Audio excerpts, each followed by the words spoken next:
pull the wool over the eyes of the American worker by controlling the power and government, using it against the working public, against labor. Well, take that's an example. There's a couple days ago, I put myself through the pain of reading the New York Times every day for some masochistic reason, which I won't try to explain. But they've got their big chief correspondent, sort of the main thinker, is a guy named Thomas Friedman, who had an article for days in which he, big think piece, in which he said, the Cold War's over, so the breakdown isn't hawks and doves anymore. We have to have some new breakdown. And he said the new breakdown, he says there's two. One is between integrationists and, what's the other term, I forget, anti-integrationists. That means people who are in favor of more globalization and what they call free trade, which isn't free trade, and all that kind of stuff. And people who want to slow it down or end it.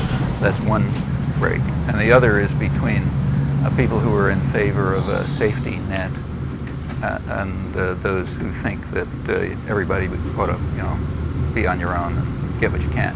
Okay, so those are the two ways people break up. And that gives you four possible types of people, right? Two of them he sort of dismisses as lunatics.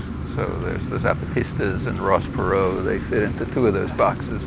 The other two boxes are sort of sane people, Clinton and Gingrich. And I'll put aside Clinton, but Gingrich, and this gets right to your point, I think, Gingrich is put in the corner that says integrationist and devil take the hindmost, everybody for themselves. Well, that's testable. It's testable that that's Gingrich's position. For example, on the question of whether Gingrich is an integrationist, like in favor of free trade, we can ask how he reacted when the Reagan administration instituted the greatest wave of protectionism since the 1930s.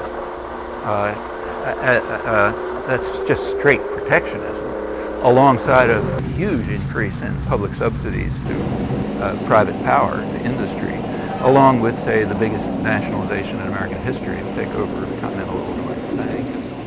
The basic idea is to present a picture of the world that looks kind of like this. There's us, kind of like a big happy family in the community. The honest workman going off every morning with his lunchbox, his loyal wife who's making the meals and taking care of the kids, the hard-working executive who's toiling day and night in the interests of his workers in the community, the friendly banker who's running around looking for people to lend money to, and so on and so forth.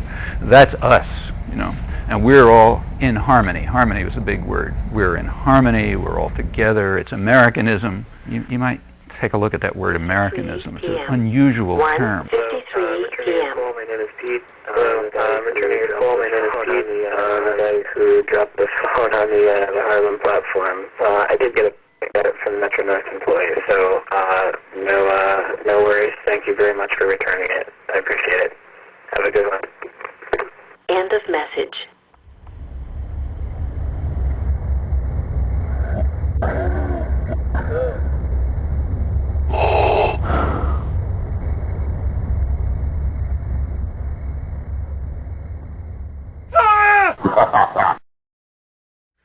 So it's easy for propagandists. It's pretty easy to get people to hate the guy next door because it looks a little different or one thing or another, and huge campaigns go on to instigate divisions among people.